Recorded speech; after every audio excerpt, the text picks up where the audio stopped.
Manisa. Manisa sama Helen.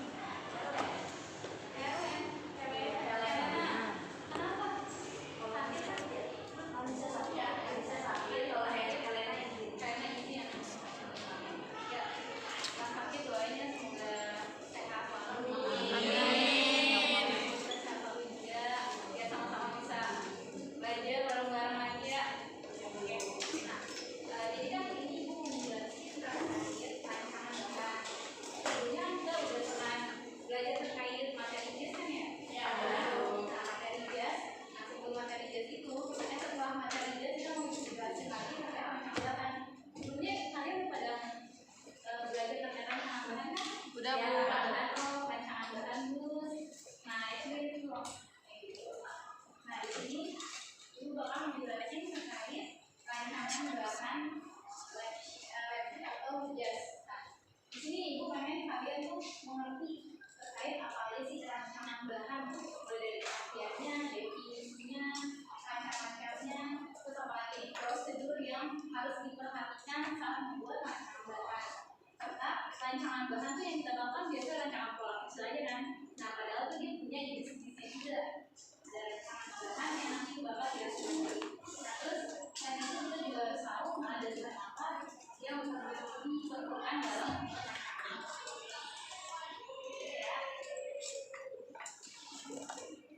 Ada yang boleh tolong bacain? Boleh.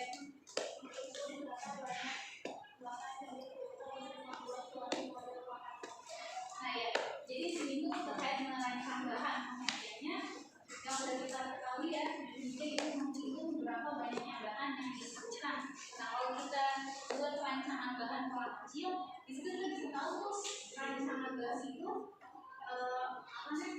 digunakan untuk mengetahui banyaknya yang dibutuhkan. Misalkan membuat rancangan pola plus, kita kan udah buat pola-polanya nih. Nah terus kita buat rancangan bahan, di rancangan bahan ini kita bisa tahu nih berapa banyak yang dibutuhkan untuk yang kita beli nantinya buat beli bahan atau bikin produk usamanya. Gitu. Terus selanjutnya, sini ada prosedur dalam merancang bahan jas. Ini ada 4 prosedur yang perlu kalian ketahui dalam merancang bahan. Pertama ini ada apa ya? Ada pola. Terus yang kedua, motif bahan. Yang ketiga, ada rangkaian. Yang keempat, ada bahan. Nah, jadi ini ada 4 prosedur yang harus kalian ketahui, yaitu ada pola, motif bahan, alasan bahan, model pakaian. Nah, untuk yang pertama ini ada tanda pola. Coba boleh tolong bacain sampai bunga deh. Tanda pola adalah tanda yang terdapat pada pola. Beberapa tanda yang biasanya terdapat pada pola pada proses peletakan pola untuk pembuatan suatu rancangan bahan. Ya, jadi di sini tuh ada tanda pola. Mungkin yang biasa kita ketahui itu ada tanda pola garis titik. Udah pernah tahu kan yang mana warnanya tuh yang di pola kecil.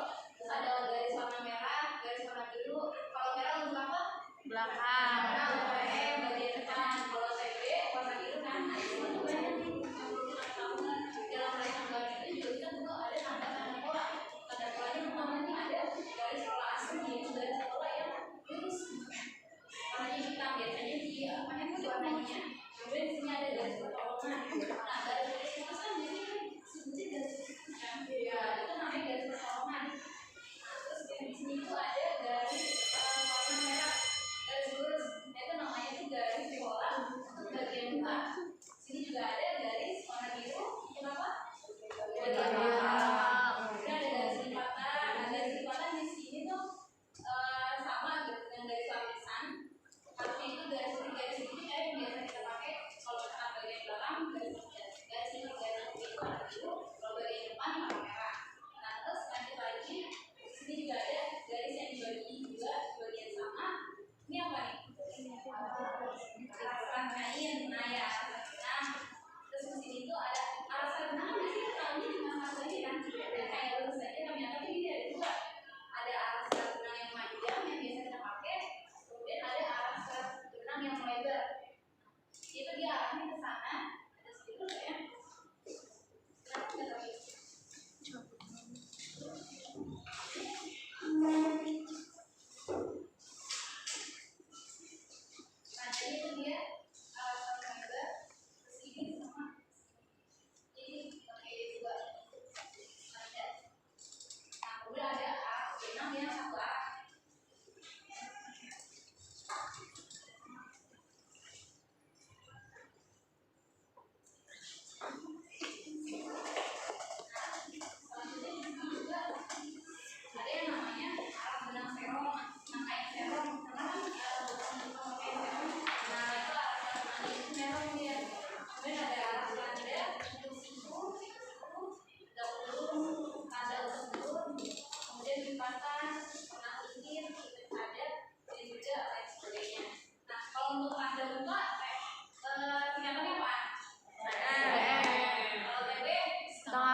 bahan. Pada bahan pakaian terdapat dua arah serat benang yang saling berlawanan, yaitu serat benang yang memanjang dan arah serat bahan yang melebar. Arah bahan pakaian yang memanjang disebut benang lusin yang memanjang dan sejajar. Arah serat bahan yang melebar disebut benang pakan. Nah, ya. Jadi di sini itu ada yang namanya arah serat bahan. Itu udah nggak asing lagi yang namanya arah serat bahan maupun bahan. Jadi kalau benang lusin itu arah serat bahan yang memanjang. Karena nggak ada dia memanjang. Nah, terus arah serat benang pakan dia itu melebar. Ini. Itu ya.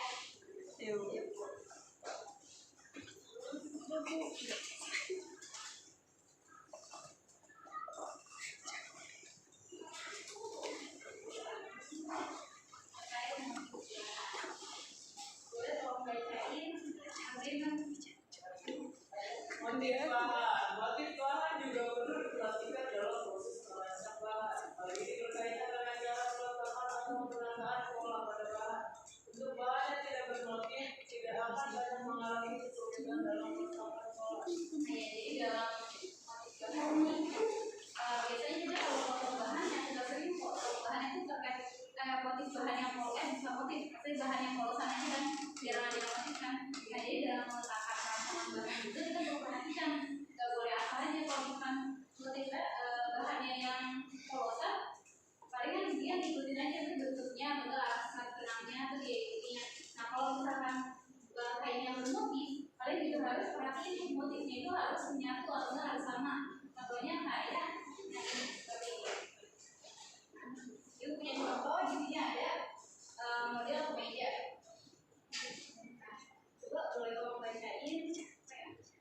Aniza boleh.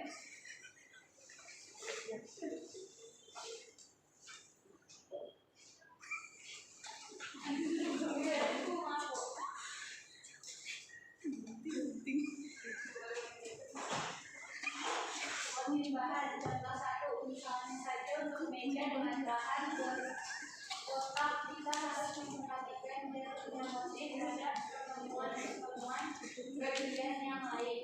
Bagian ini meliputi antara teman muka sebelah kanan dan kiri, antara sisi muka dan belakang dengan tangan satu dan lain sebagainya. Jadi di sini kan ada contoh motif kotak-kotak ya. Nah, kalau misalkan kita memotong bahan motif kotak-kotak, kita perlu perhatikan ini motifnya itu dia harus sama, harus sejajar. Kelihatan nggak gambar dari si motif kotak-kotak? Kelihatan. Kalau yang sebelahnya, sebelah sini sama atau beda? Beda. Nah, ini sebenarnya gitu kan, cuma ini salah satu contoh aja. Kalau misalkan pemotongan bahan yang motif kotak-kotak itu nggak sesuai atau nggak sejajar dengan ini. Jadi ini yang sebelumnya. Nah, ini contohnya aja ya, contoh dari yang salahnya. Yang sesuai. Kira-kira paham nggak? Nah, di sini ada motif yang abstrak atau enggak sehat. Kalau tolong bacain apa nih?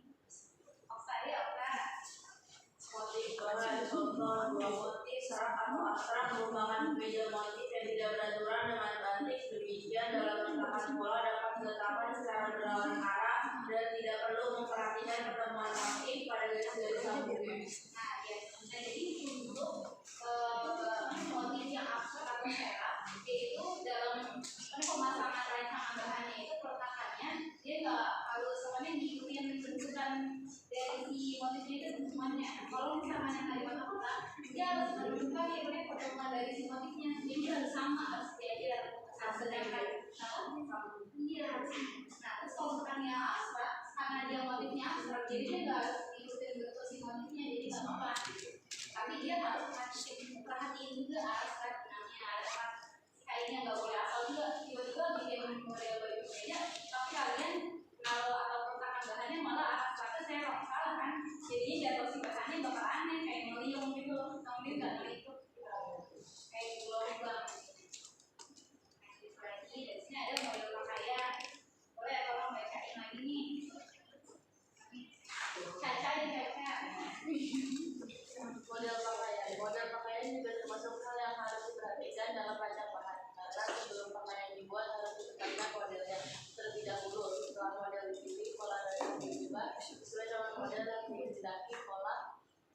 sudah diubah ininya hasilnya akan diletakkan pada bahan. Jadi dalam membuat rancangan bahan itu juga harus tahu pembuatan polanya, kemudian model pakaiannya yang harus kita sesuaikan juga. Jadi kita nggak boleh asal aja kalau misalkan membuat rancangan bahan. Nah kalau misalkan model pakaiannya yang ribet bukan kayak gaun besar, terus kalian naruh rancangan bahannya nggak sesuai dengan ukuran yang seharusnya sebenarnya. Karena rancangan ini itu pola busana westernnya itu membutuhkan kayaknya itu sekitar 2 meter. Kalian malah beli 1 meter, nggak mau dong bikin rancangan bahannya. Jadi kalian juga harus memilih modelnya yang sesuai. Oke, lagi. Nah di sini tuh ada model jas yang asimetris sama simetris. Saya nggak Nah kalau misalkan si model yang simetris ini, kalian dalam pembuatan rancangan bahannya itu dilipat, karena kan dia modelnya sama kan, simetris itu kanan kiri sama kan. Nah, jadi kalau misalkan kita di bagian lipaman kain, nah itu dia untuk bagian PM-nya dia sesuai, maksudnya sama. Yang kanan kiri kan dia sama kan modelnya. Nah kalau misalkan yang si asimetris kan kanan kiri beda kan. Nah contohnya begini, saya kan tadi agak mirip. Nah dalam pembuatan rancangan bahannya itu dia harus dibentangin. Misalkan dalam pembuatan rancangan bahan kan biasanya dibuatkan kainnya di sini bagian lipatan kain. Nah kalau yang di asimetris polanya ini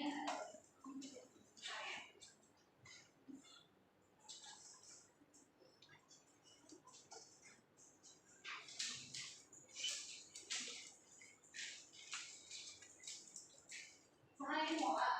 Nah kalau misalkan yang simetris kan polanya itu kan dia sama kan kanan kirinya, maksudnya dia nggak beda. Jadi dia letakannya sama tuh di lipatan kain juga. Nah kalau misalkan yang si asimetris karena dia berbeda, kan modelnya pasti lebarin kan. Nah kadang tuh dia dibentangin kainnya, dilebarin. Nah biar si motifnya kan si model misalnya semua si polanya maksudnya dengan si rancangan bahan. Sampai sini paham nggak? Ada yang bertanyakan? Lanjut ya. Ini ada jenis-jenis rancangan bahan. Kalau dibacain sekian Jenis rancangan bahan secara global. Rancangan bahan secara global adalah menghitung banyaknya bahan yang diperlukan untuk membuat suatu model pakaian berdasarkan perhitungan modelnya pakaian yang akan dibuat diskus, gaun, pantun, rok, celana, sajak, meja, tangga, gantungan, serta lampu yang dibutuhkan.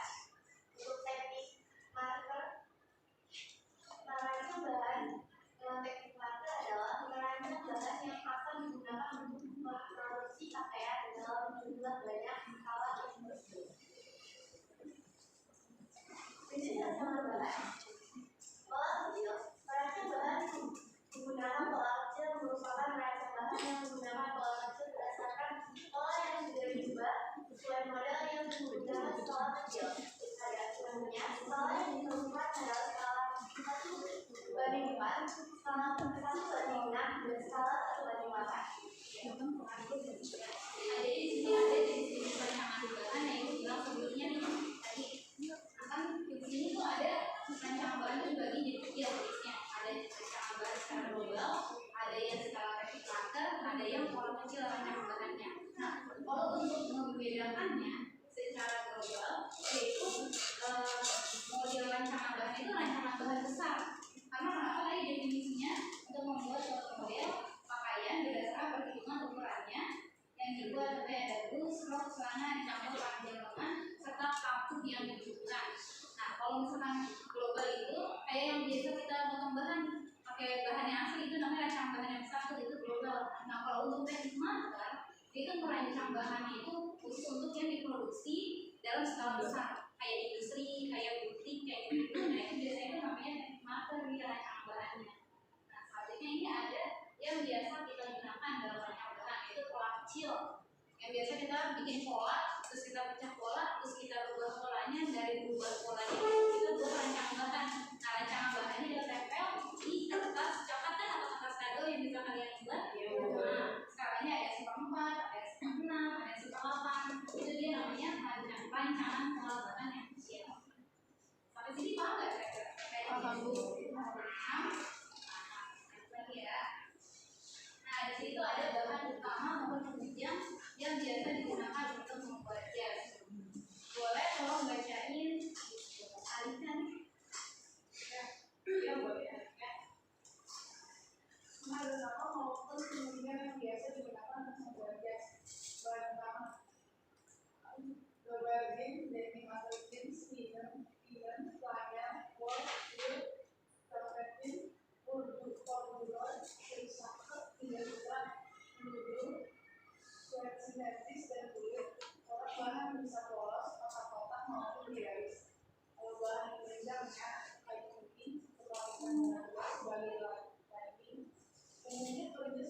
bahan bermeril asali dengan ada eskalasi untuk melapisi bahan utama agar kelihatan lebih tegas teksturnya.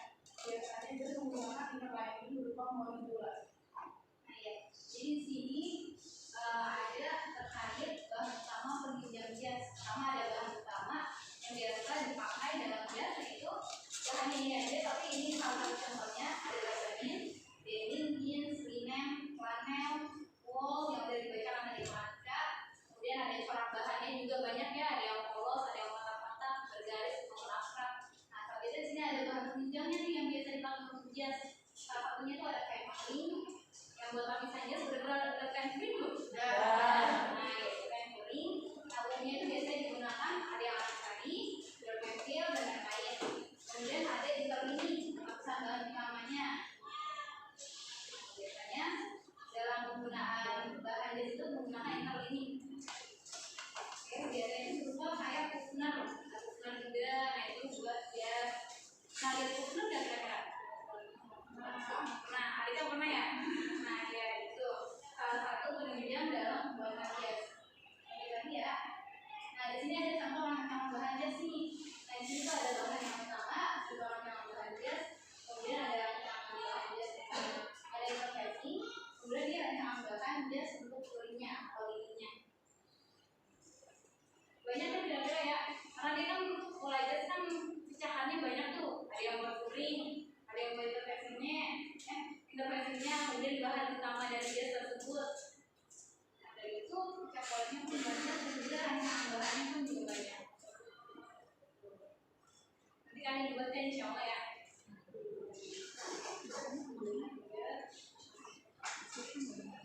Ini ada alat dan bahan merancang bahan jas. Apa aja nih? Coba kalau bacaan bareng-bareng deh.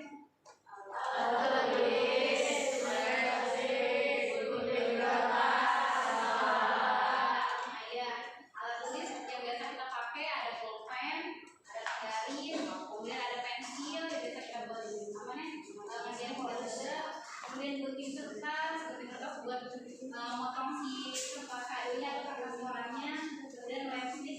Nah, dalam membuat rancangan bahan kalian juga harus perhatiin nih lemnya. Kadang tuh ibu pernah lihat ada yang pernah pakainya tuh lemnya yang cair.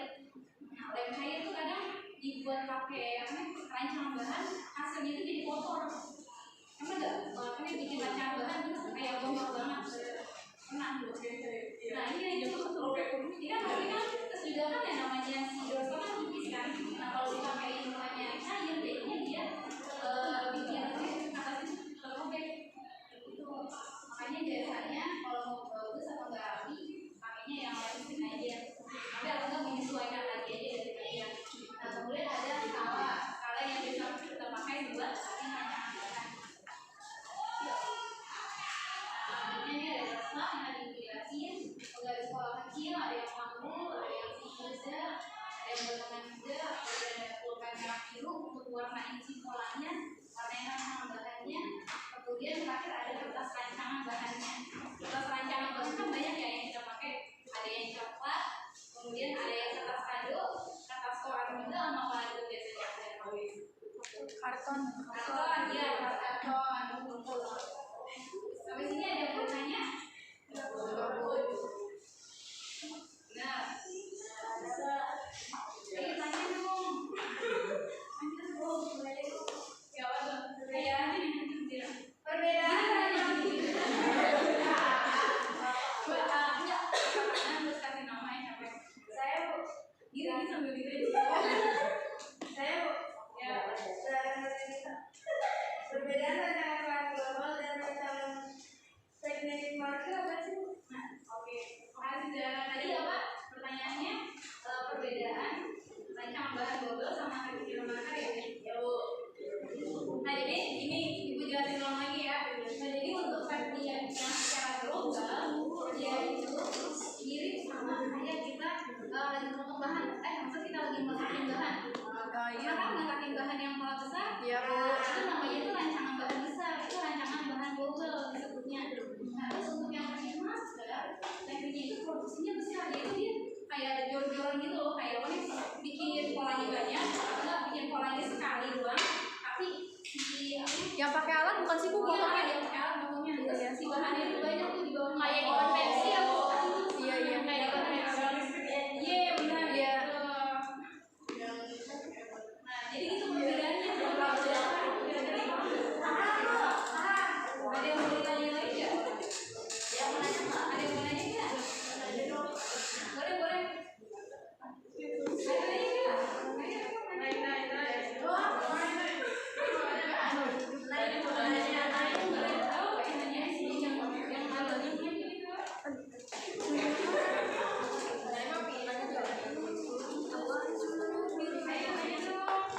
Ini Julia.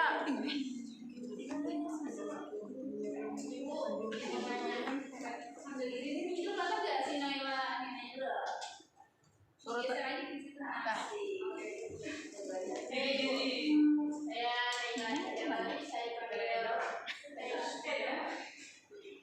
Saya mau nanya, kenapa pola jas itu dipisah-pisah polanya? Kayak ada yang lagi sudah pola jas itu sendiri bahan utamanya gimana? Kenapa sih? Sama-sama. Jadi kenapa pola jas itu bisa-bisa? Nah, karena kan yang namanya pola jas itu atau bahan jas yang digunakan itu banyak kan dalam pembuatan pola jas. Pertama ada bahan utama yang tadi gue bilang, kemudian ada yang imperfeksinya, ada yang fungsinya. Nah jadi dalam pembuatan polanya itu ini juga dipecah-pecah, ini juga banyak penggunaannya.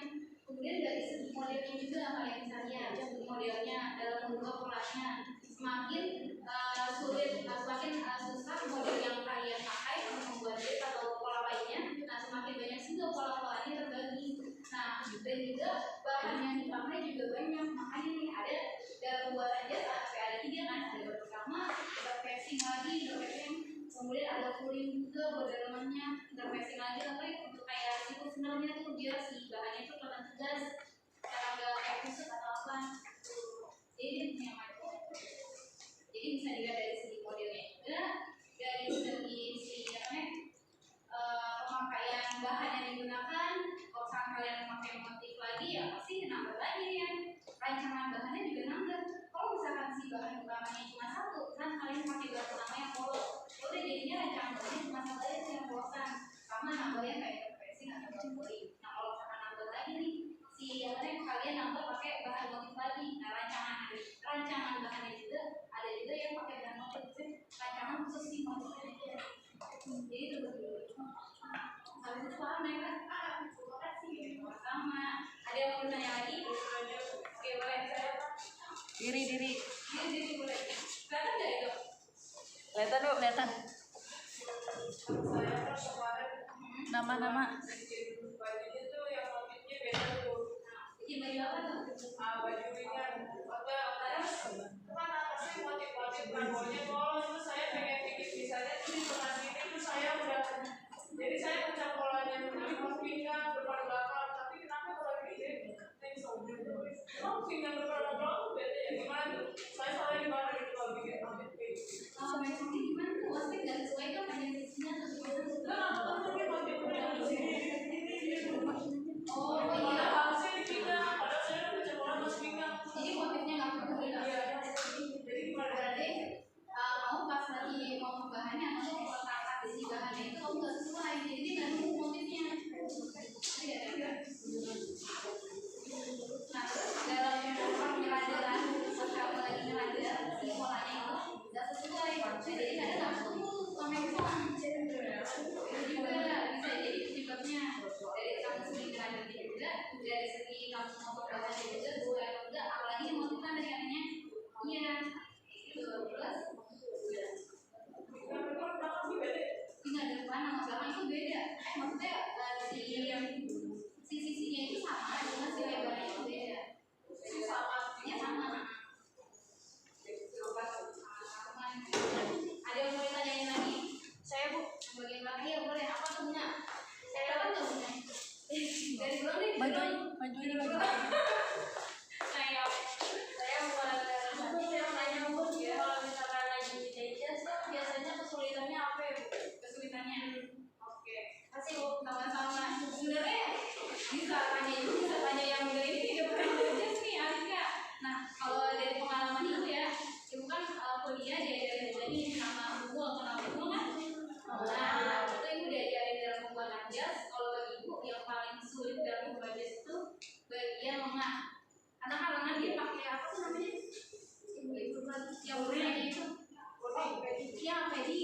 ini susah banget begitu ya, apalagi dalam membuat tes itu kan harus banyak banget yang namanya teknik jujur kalau orang.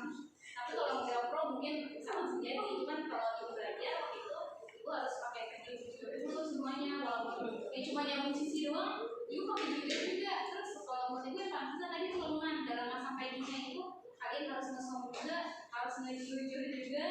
Terus dalam pemasangan kulitnya juga kalian juga harus ngesong, itu bagian tersulit.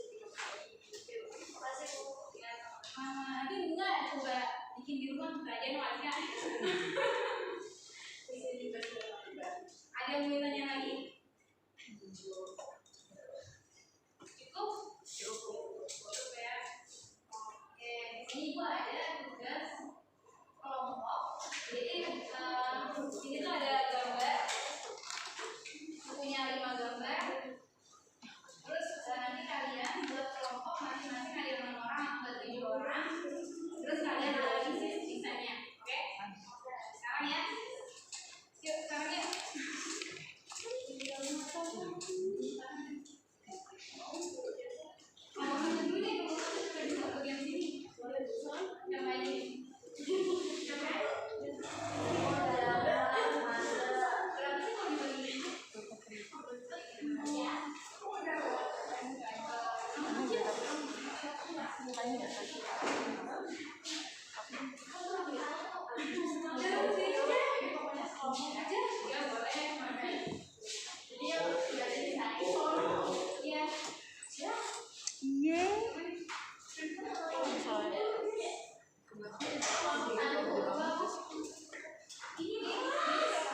Ya udah sini. Begini, beta.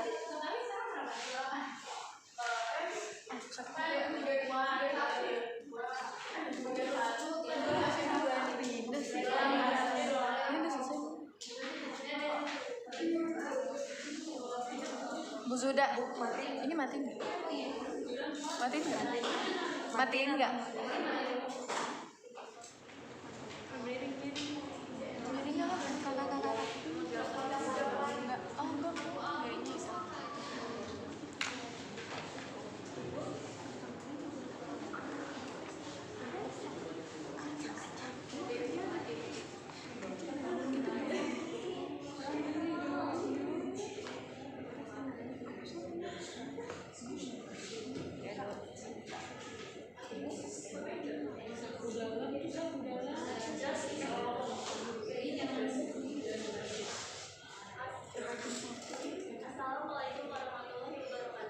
Waalaikumsalam warahmatullahi wabarakatuh.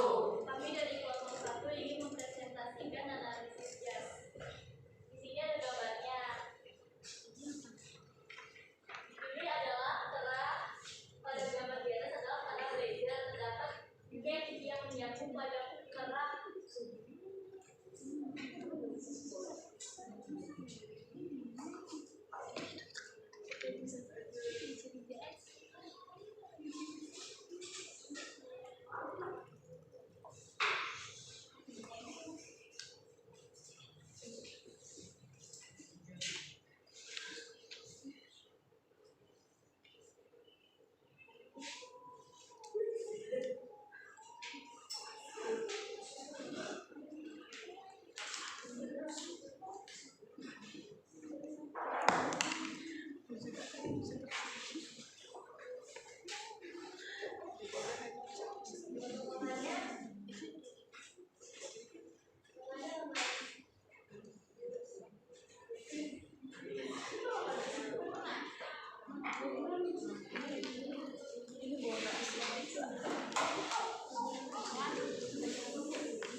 Panjangnya di tengah paha dan bahannya bahan polyester. Cocok untuk dipakai wanita dewasa untuk kerja di siang hari. Ada yang kurang nggak kira-kira? Apa tuh? Coba boleh tolong. Boleh yang mana tuh beri? Kita kurangnya Iya.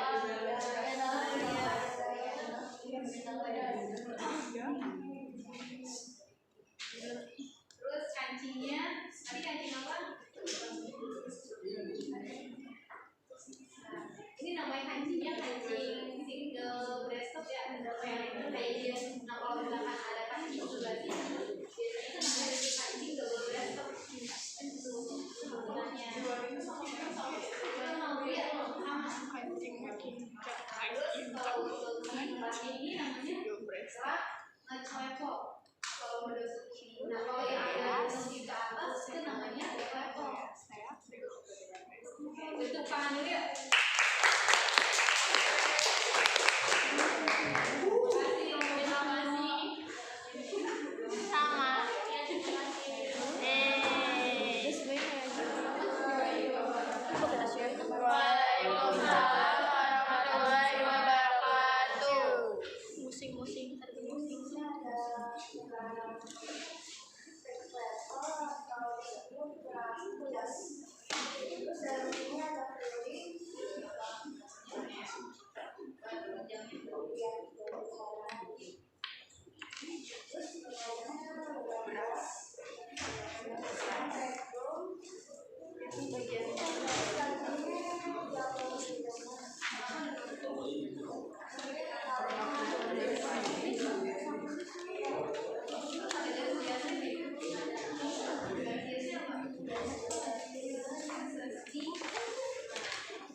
tapi ke kopi tapi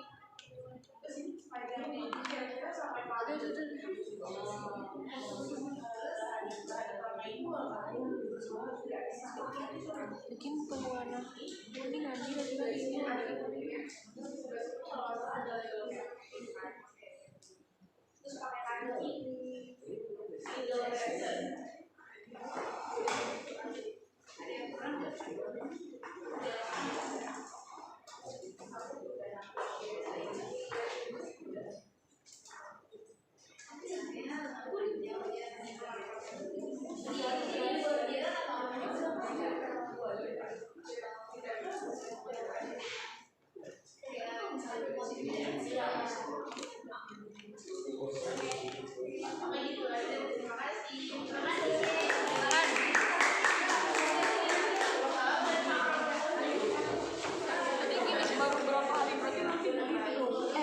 Terima kasih.